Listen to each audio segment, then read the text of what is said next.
from World War II.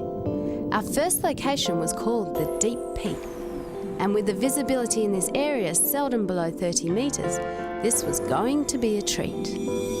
At 39 metres down, the skeleton of a Mitsubishi biplane loomed.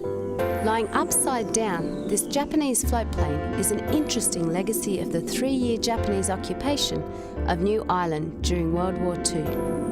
New Ireland is the anglicised name for Kavieng. Only recently discovered, the 2 cowl-mounted guns and the rear-mounted flexible guns of the biplane are still in position, but long since silenced.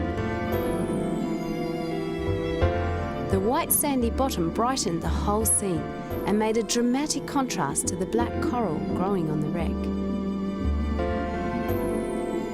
The variety of life and the quality of the diving here even had Dorian, our dive master, enthusiastically planning the next expedition.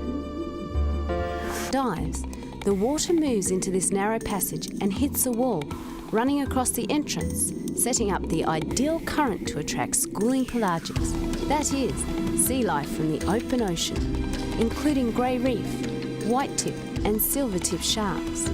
I was in heaven. How you say, woohoo, underwater. The more you look, the more you see.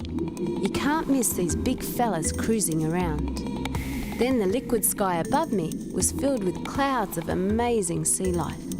A lush garden of ever-changing colours was wafting gently in the current. There's always something preying on something else down here.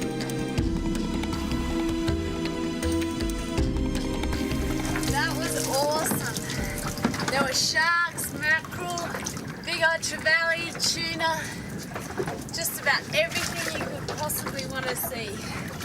Not to mention the little stuff, like the pygmy seahorses. Awesome dive. And then you get to hang in the current.